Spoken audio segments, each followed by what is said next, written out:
So it was like, you put your hands to the plow, you better be ready. And this 1 year has been a lot, and I wasn't ready, but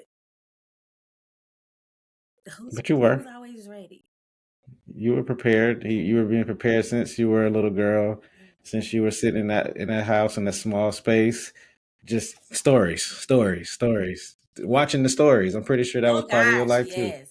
So I mean, Love me some and if Whitney. y'all don't know what stories are, guys and girls, wherever you see this, it's soap operas. Yeah. Okay, they will show these at starting at 12 o'clock. Young and the Restless, General Hospital, Bold and the Beautiful, Guide and Light. I've watched them all. I watched again back to shouldn't have been watching these old people at the time going through real life situations. People getting murdered, people getting cheated on, people starting businesses, And we were rich deep people. into it. Like we What didn't are even we know what doing? happened. Like I'm Yeah. in elementary school, coming home from school, asking my grandma, well, what happened on the stories? Because by the time I would get home, it Hmm. was 4 o'clock. So it's like I done Okay. missed the Oprah zone by the time I got off the bus. Right. So during the Okay. summer, oh my gosh, we sitting there, we Okay. watching them stories. So this is where the millennials, and this is kind of off base, but this is where millennials are so impactful. Mhm. You just brought up, and you didn't even talk about the primetime shows, the Family Matters, the first episodes of Martin, the first episodes of Fresh Prince of Bel Air. Like when these people were barely actors, they had Yes, their own show. That was major. Home it Improvement, was. Boy Meets World. Like, we was watching these shows, and don't TGIF. get started on the cartoons. TGIF But I was mean, like my, I TGIF, miss. what that had it lit. Yes, Oh my god! and lit Late wasn't night even Saturday saying lit. mornings. Oh my god! Yeah, That was everything. And my wow. kids, and thankfully, like my kids, they are, because my aunt used to do this thing, like whenever Martin and Living Single came on, she would always record all the episodes on VHS, and she would let us VHS borrow them. tapes. But you bet not mess her tapes up. You better Like, not re-record over, and you better not mess her tapes up. She would not let, oof. if you lose her tape, she not letting you get them again. But she did Yeah, like it's over. every season, so she was our streaming service. Like that was Mm-mm. my streaming service. We get them from my aunt. And with my kids, thankfully we still had that in them where they were watching those kind of shows like whenever we could, whenever they would be on Okay. TV. So like my kids, they're very well aware like how the old shows work, and now whenever they find one, you remember dinosaurs? I had my Yeah. kids watching dinosaurs when they were like little. I think we found it in the red box or something like that. So Mm. I had my kids watching dinosaurs and telling them about different shows. And like my son, my middle son, my 17-year-old, he has like he's the old soul. He's really an Sounds old old. soul. So like Shout you out to tell him him though, about a man. show, he's gonna go look for it. So he's watched He Family deep Matters diving. and Okay. he gets deep into stuff like that. He loves to watch vintage stuff like that. It But is vintage. we are.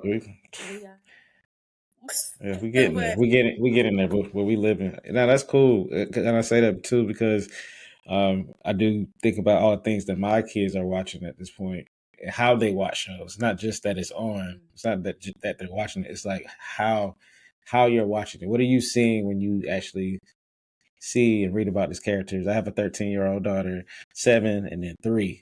So my toddler son, he's you brought up dinosaurs. He names dinosaurs. Like he's been naming them for about a year. Like he don't know based on how they look. Not just like T-Rex either. He knows like the other dinosaurs. That's not just Triceratops or Brontosaurus. He knows the other ones that I can't even name. It's so cool because he's so like me. He nerds out yeah. when it comes to things like that. Um, so that segues to another really quick question, but I'm gonna kind of ask these together. So naming someone, and I think I said it to you, or people who are on your list of who you want to work with, who would you work for, and you don't have to just necessarily be writing, but like let's say you want to work for someone in any space, and then somebody you never want to work with again, or like an experience where it's just like I'm not going that way, and then also you mentioned your grandma, so I'm gonna ask who is most proud of you and why. Now, who do you think is out there? Maybe it be your kids or whatever, whoever. So the people on your list, who you want to work with, work for, and or never want to work with again, And then who is most proud of you and why? Okay. So who I would want to work for in the author space, I bring her up Okay. every single time. She is my absolute favorite, Alexandria House. I don't even know what I would do for her, but I would do anything for her. I told her recently, wherever you tell me to go, I'll go, except on a boat. That's Okay. the only place I won't go. But, Okay. but definitely I will work for her. In the author space, Casey Mills, writing with authors would also be them. I've had the opportunity to write with some dope authors. Um, and there are, oh God, that's a she's it's an author named Natavia Stewart, and I would definitely love to work with her one day. Um, yeah, she does like urban romance and paranormals and things like that, Mm. and I would really love to work with her. Um, who else? Outside of the author space, who would I want to work with? Taraji P. Henson on something, whether it is writing, makeup, whatever. Right. I would love to work with her. What is it? Regina King. And I speak these things. They Yeah, matter, Issa Rae. know. My all-time favorite.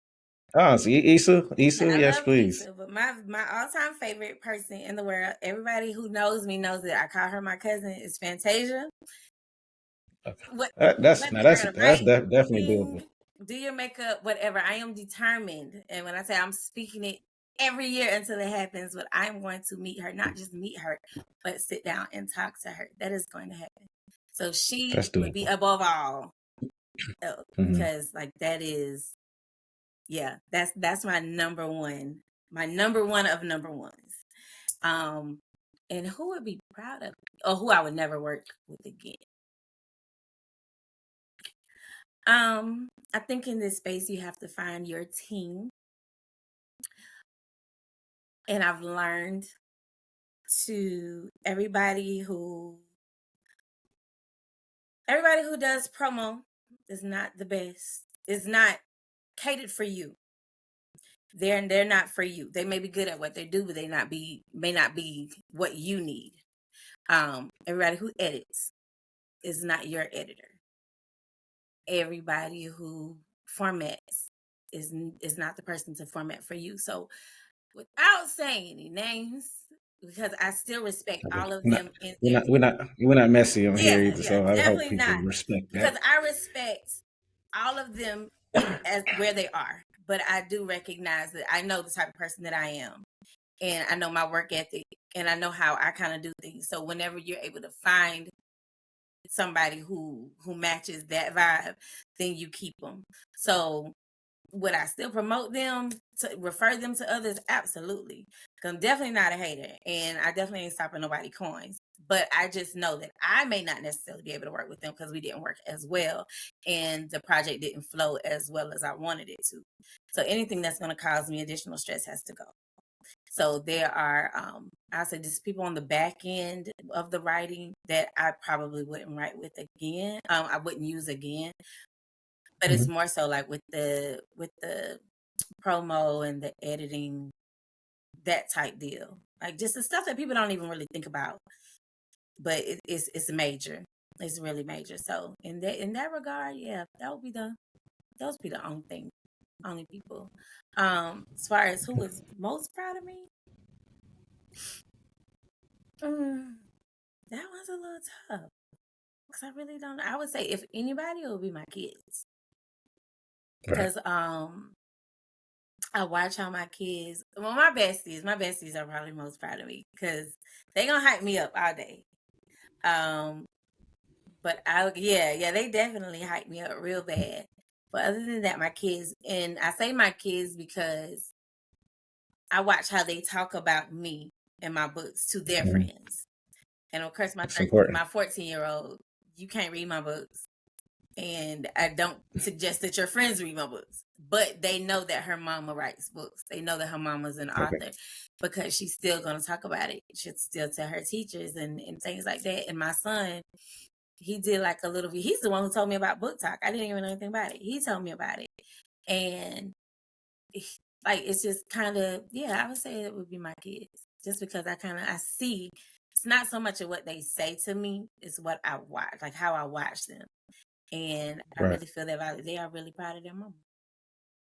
So yeah, I think they have the most influence. Yeah. Parents. Allow your kids to be involved with your dreams. Let them know you are still dreaming as well. Mhm. You bust your butt, you go to work, you stay at home, whatever you do, you're involved. They're in your life, whether they live with you or not. Keep your kids involved, because you just never know when you're going to need them for something, whether Never. it's inspiration, whether it's just just looking to them and saying, "Hey, what do you think about this?" You can use your children for critique. Hmm. They're gonna tell you what's Oh in, my what's not. God, and it's brutal, honestly. Editing. Yeah, that my kids. I'll be like, here, how you think this video looks, Mhm. or look at the. I got a TikTok video I posted the other day that's doing some numbers, and I've never had no numbers like that on anything. Yeah. But and I was just like, telling her about it. She was kind of like, "We'll do another one." And like, I was like, "Dang, all right." It's I just want, brutal. Like they real it's brutal like, with it, but it's like it's genuine honesty. They not. yeah, It really comes from a place of love, like not even trying to show you love, absolutely, like just actually loving you, and like they're saying yeah, it completely out of love, not for anything extra. And like with my daughter, like because I have this thing, like I said, I don't like to be in the forefront. Me doing videos, me Mhm. doing more social media, that's been a struggle for me. So like with my videos, I show my daughter because I TikTok queen is definitely gonna tell me like whether that look right, whether it don't. Outfit checks. She gonna let me Right. know if I'm good. My sons will too. But my 17-year-old, he draws. Like that's his fashion. He loves to draw. And so we kind of have that space with him. And he likes old music. Like he listens to Boys to Men. Like at night, he's like how we were at night listening to the slow jams. That's what he Okay. does. He plays that on YouTube, and that's how he goes to sleep at night. He You listens got to to watch out for him, especially when as he get a little older, he get off my in boy is college a age. sweetheart. He is like, Yeah, he gonna be smooth. listen, he got his girlfriend, and listen, Oh, okay. they are absolutely the cutest, and that's his first girlfriend. And honestly, if he never gets another one, I would understand it because of the type of person that he is. But so like I can go to him for certain things, and then I have the other things with my daughter, and then with my oldest, because my daughter, she sings too. Like we both sing on praise team and stuff like Yeah. that. So, but with my oldest, he's like the dog whisperer, and he's the one that's gonna work. He let her play basketball and things like that. So, and I kind of watch all of them because his friends, when they come, did you get my mama book? And that this is even not Mm, you bought my mom. He didn't get your book yet, like because they old enough. yeah. Like these are old enough. Right. Like he talked to a girl, Mm. honey, do you read? Like, do you like to read?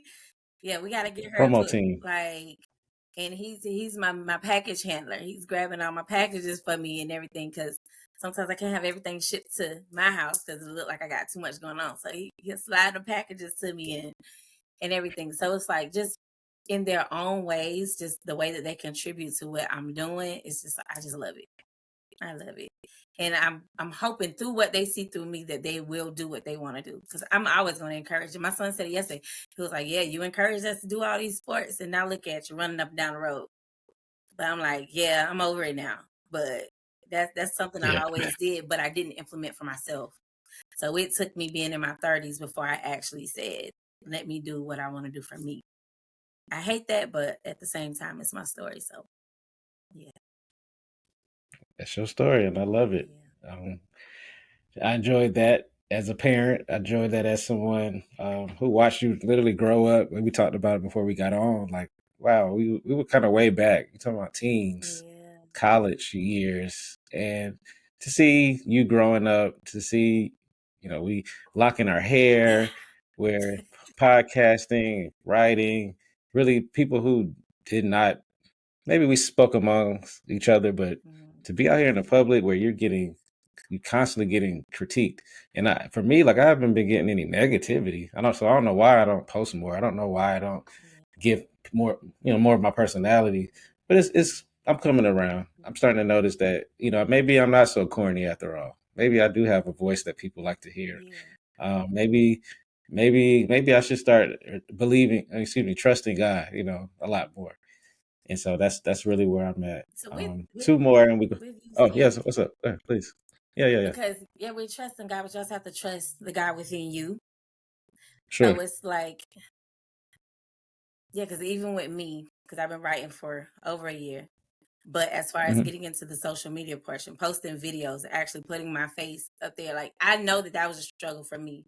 Because, like you said, like, does anybody really want to see me? Like, because we always have that level of doubt that comes into our minds. Like, is somebody actually really listening? Am I really doing what I'm setting out to do? Is it being impactful? And it's like once you put that out there in the atmosphere, God, He confirmed, yeah, Yeah. he's gonna give you your answer, whether it's by somebody texting you. Because I've gotten that to where I was sitting home and I was just like over it. It was about the event, and I was just kind of like over it.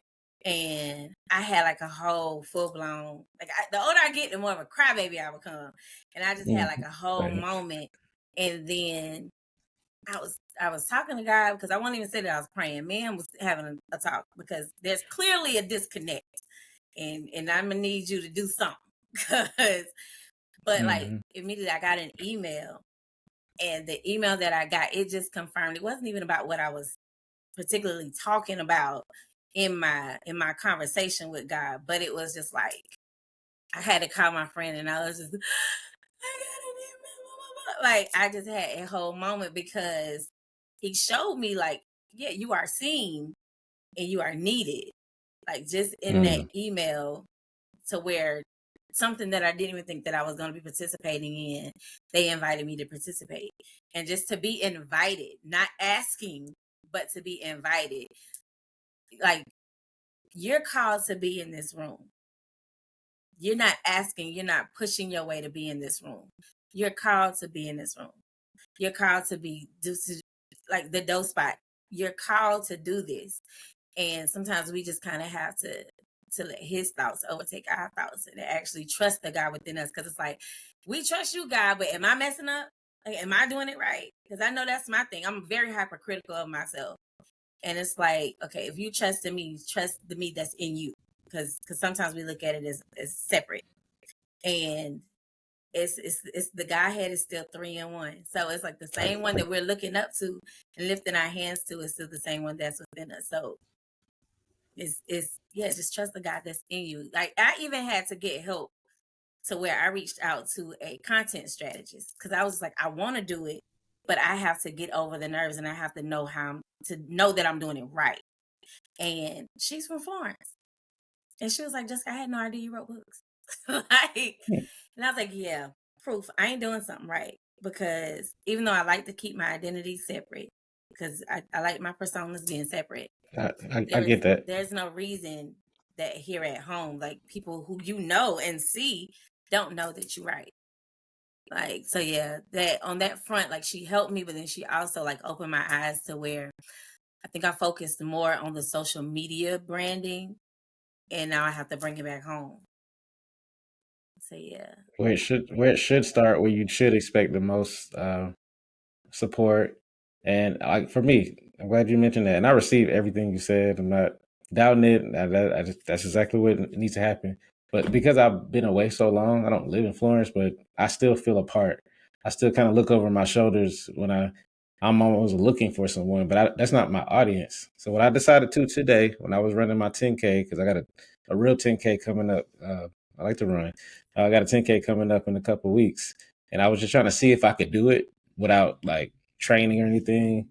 And I was thinking like, man, I need to start a Facebook page, but I'm gonna do it under my Jay Wando name, and just to see what comes of it. So I'm telling you now, you're gonna be my first post on that page. So Yay.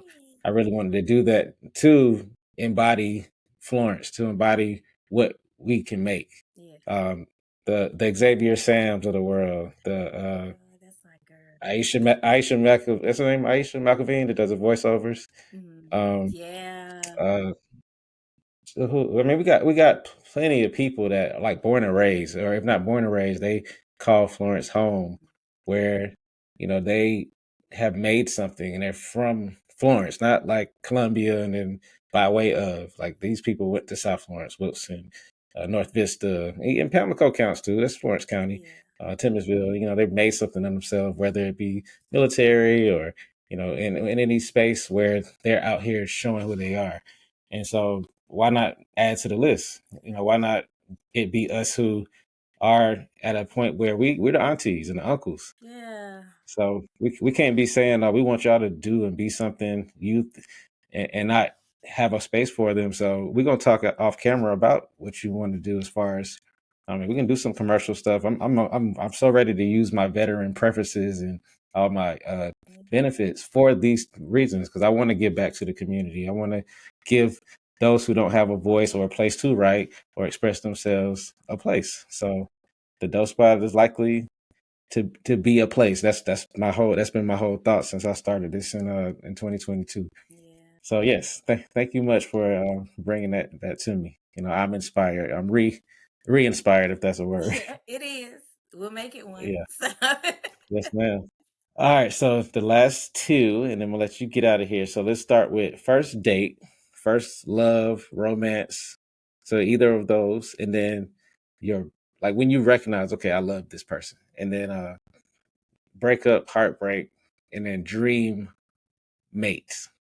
If that's the person you with now, obviously that's be your dream person. But some people, like, when they were 14, they were like, "Ooh, when I get older, I want this person." Like, if that person exists, you don't have to say, but, like, I do want to know, like, when you start discovering love for yourself, your romance, and then when that breakup, because I feel you got to know the difference, right? It's almost like failure. You don't know what winning feels like until you fail first. That I is truly so true. believe that. That is so true. So, I'll say, hmm, my first love was in high school. It was definitely high school. Actually, I'll say, okay. So I was my oldest son's dad, and oh, you actually, did? Okay, it's somebody you actually got with. yeah, Because I have my first love, I never got with. I really, just wanted them, but they did. Yeah, I just never happened. Yeah, not the way I would have wanted. We kind of dated, but didn't date. It yeah, was like one of them little, like, phone call, but I was like, I don't know what to do with this. I'm in eighth grade, yeah. but Oh no, but we yeah, take go it back a little bit further. Oh God, ahead. yeah. Yeah, I had my little friend I had the biggest crush on. It just ain't work out. Okay, But yeah, that was still my friend though. I think I kind of have this thing about me, whether I'm with somebody or not, or like even like people that I have dated, and I don't have ill will. Like everything always ends on good terms. Well, for the most part, it ends on good terms. Um, it may turn bad, but then it'll go back to good, especially with my Mhm. oldest son's day. Yeah, you definitely a Libra. Listen, it's and now, mm, yeah. So I'll say when I actually kind of recognize what love was to an extent, I would say it was my oldest son that I really did love Yeah. that fool. Um, Mhm. Sure. but yeah, not meant to happen. It brought out the worst side of me, and Okay. and when I got my baby, and I love that. I absolutely love that. A couple of years later, that's when I actually got with my husband. So I was like Hmm. talking to him. I was 21, and I'm 39 now. So that's a long Right. time. That's some So that time. was Yeah. I learned love on a different level with him, like to learn to experience it and it was healthier to a degree. Sure. Um, but I had to grow up because say the attitude was bad. Like, listen, I would fight in a heartbeat. Like that's the attitude I had. My mentality was, do you want to fight? And I still joke and say that sometimes, but like that was you come at me negatively or you look like you got That something great. because at some point people do push you to that. Like, okay, I see how your energy is. Yeah. That must be the next thing Do because you want I'm to ready. fight? Like, so So if the answer is yes, we can do it. Like I stayed ready, even when I was at but I remember my days at Francis Man. I ain't had no beef with nobody at Francis Man, but I used to always have because I would be cute going to class, but like I would always carry like basketball shorts, sneakers, and t-shirt in my trunk. Cause I'm like, you never know if something. That's really where my mindset was. You never know if something might pop off. And I used to carry like a little bat in my car. And That's fair. I'll just talk about the bat. I won't talk about the other stuff I used to carry. But That's something. Yeah. listen, I stayed ready. Like I really had that much aggression, so I felt like I had to stay ready at all times. And that just was not healthy at all. But I did marry my husband when I was 21. But also, when you talk about heartbreak, I said that was probably one of the most pivotal moments because we actually got a divorce. Okay. And a lot of people don't even know that we got a divorce. And we split.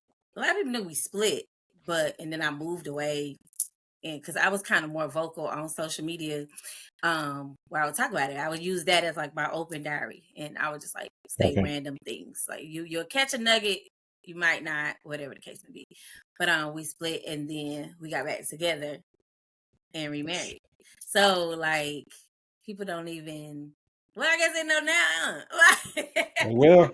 They will I really mean, soon. again, it's my story. I don't have any shame in it. It was just like it took a lot of growth because again, we were 21. I was 21. He was like 25, 26, and we got married. But and like the changes happened so quickly in our life. Like went from you DJing at the club that I'm at. Like we at parties together. You DJing, I'm just chilling in the parties. And then within a year, we're engaged. I'm pregnant, and you go into ministry. So like in a year, a lot of things changed. So it was like a lot of growth, rapid growth. And then it just kind of, sometimes with growth, hostility grows too. And that was just kind of, sometimes you got to take a step back and figure some things out. And I actually, when we did do that, when we split, that's when I started actually going to counseling to deal with things that I never actually dealt with, like childhood stuff. And I had one of the best therapists in the world. When I was in Greenville, I was praying one day, and I had actually told somebody because I moved to Greenville when we split, and Greenville, South Carolina. And I was actually talking to a friend, and I was telling them that they needed to get a therapist and talk to a therapist. And I just heard clear as day, how you tell somebody else something that you ain't doing? I was driving when this happened. I pulled over into a McDonald's parking lot, and I went looking for local Black therapists.